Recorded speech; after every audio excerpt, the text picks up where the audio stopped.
adobo guys sa inyo. Init-init.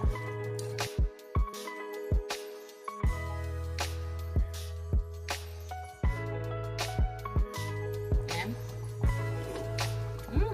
Takbal. Kita niyo yung isda guys. Luto na talaga siya.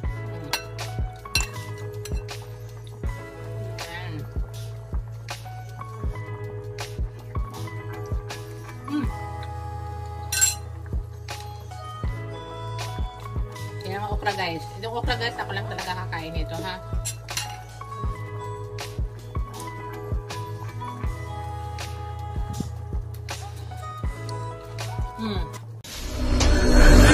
Hello guys!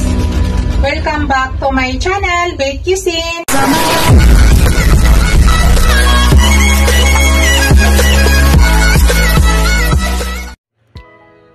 Hello guys! To this video guys, I want to share with you. Magsabaw po ako ng isda guys. Ang gamit kong isda guys ay tuna. Yan po yung ating tuna guys. Yan, binili ko po yan guys. Medyo mahal pero okay lang yun guys kasi wala na tayong mabiling mura ngayon. So ito po yung ingredients na ilalagay ko guys. Gagamit po ako ng ginger, kamatis, onion na white, sibuyas dahon, siling haba, at saka gagamit ako, maglagay din ako guys ng okra. So unang step na gagawin ko guys, magpapakulo muna ako ng tubig. Habang pinapakulo ko yung tubig ko guys, ilagay ko na to. Ay, pakita ko sa inyo guys. Tara, start na po tayo pagluto guys. Yan guys, start na po tayo guys. Ito, magpapakulo na ako niyan guys. Pakuluan ko na ng pakuluan. Dikdikin ko na to yung luya guys. Tapos ihalo ko na dyan. Pakita ko sa inyo guys ha. So pakuluan muna natin ng pakuluan yung ating mga ingredients na ilalagay. Ito pala yung tuna guys ha. Ay akin tong hatiin pa. Malalaki to masyado. Yung pinakita ko sa inyo kanina. Ay hatiin natin yan. So, dikdikin ko lang yung luya ko, guys. Bago natin ilagay. Para, umano talaga yung katas niya. Dikdikin ko nito, guys. Yan. Para lumabas yung katas.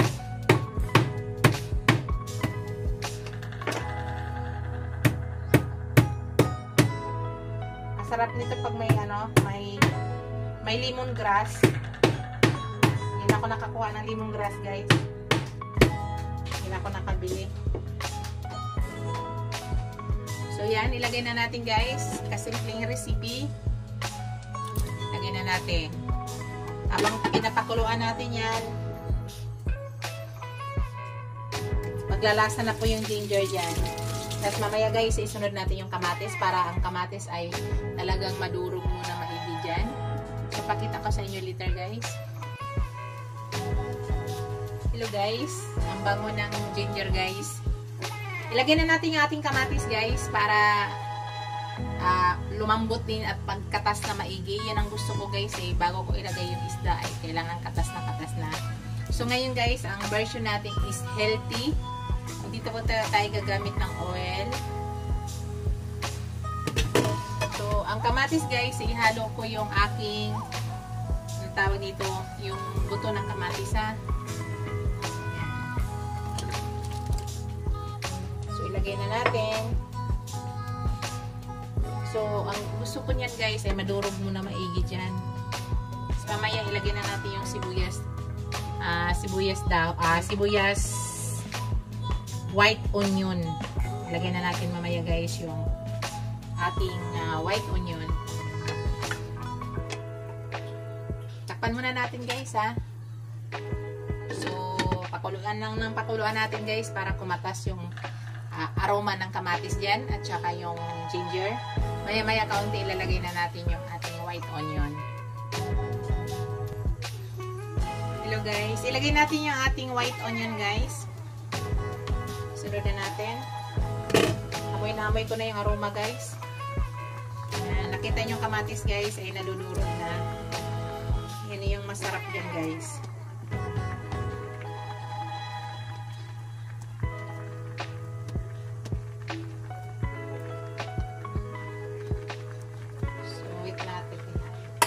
Ginaganyan ko ganyan guys, para nadudurog talaga. Para lumabas yung katas ng kamatis. Ayan.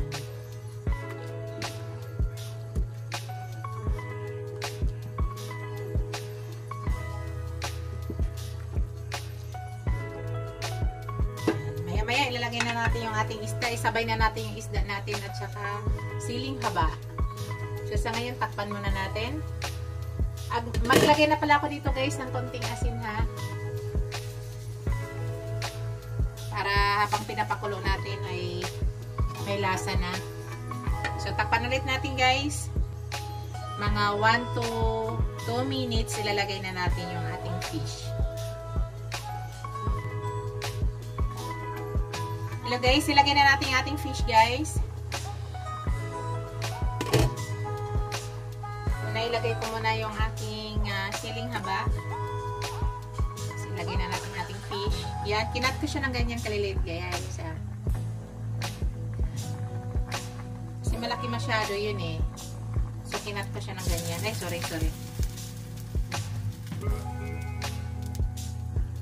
Kasi pag ayaw ng aking unikaihan ng malaki, maliit lang kunin niya. Hindi mahilig sa isda guys. Ako lang talagang kakain nito.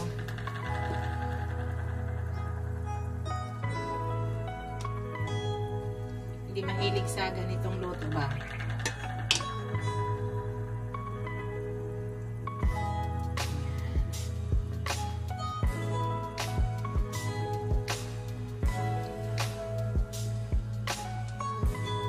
Ilagay ko na rin ang aking okra guys. Ito, nilagyan ko lang talaga ng okra para sa akin.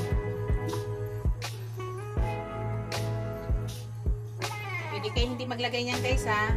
Version ko yan. So, hintayin lang natin. Takpan lang muna natin guys. Pakuluin lang muna natin. Yan guys.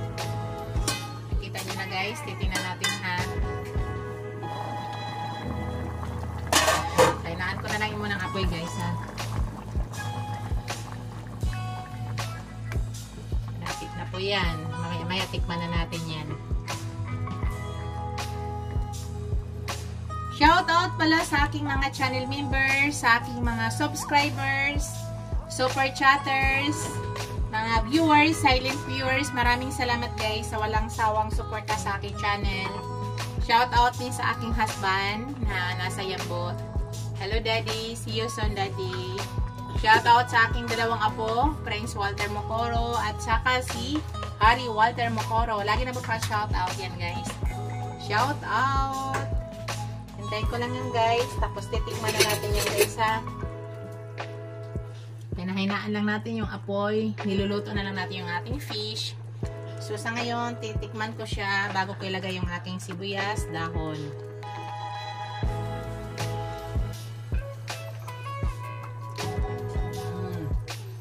Sarap na guys. Lasang-lasa talaga yung ano guys, yung kanyang ginger at saka kamatis. Matamis-tamis guys.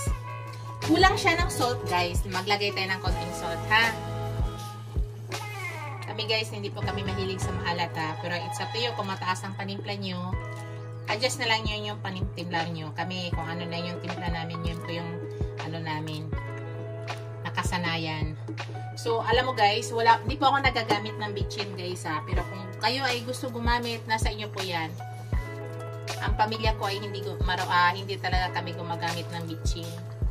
So, kahit hindi mo na kailangan bitchinan guys, dahil matamis. Dahil po yan sa kamatis. So, tikman ko ulit guys.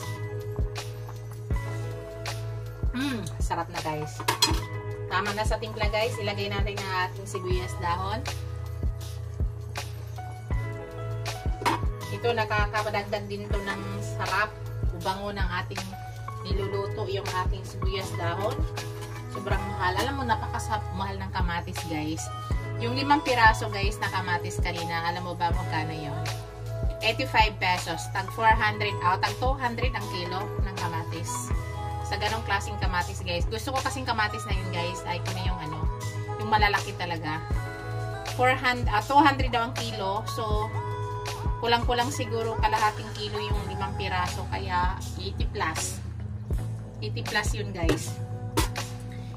Kunti na lang guys, maluluto na yung ating fish. Tingnan yung fish guys, oh. Tingnan yung fish. Ayoko na overcook ang fish guys, ha. Yan.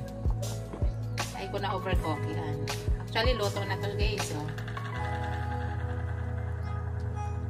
Luto na po yan. Luto na rin yung ating okra. So, titikman natin guys. Pakita ko sa inyo. Tikiman time tayo guys, ha. Titikman natin at titikman po natin. Napakasimpleng recipe guys. Healthy. Yan.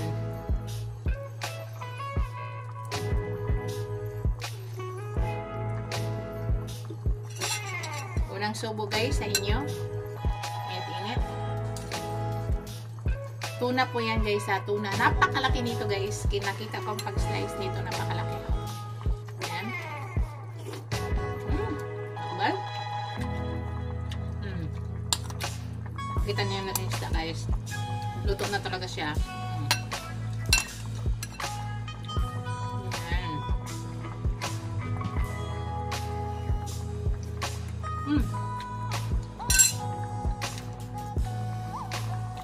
Yan ang okra guys. Yung okra guys, ako lang talaga kakain ito, ha. Gusto ko kasi ito guys.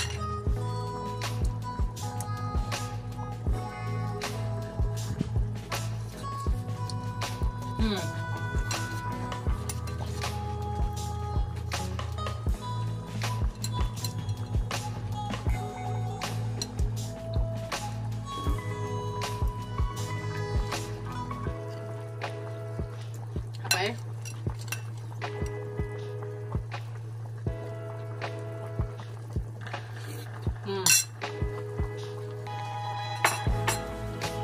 Atayin ko na guys, ha.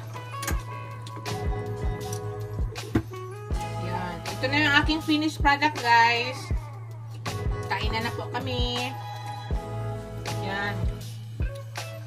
Yan na yung finished product ko. Thank you for watching guys.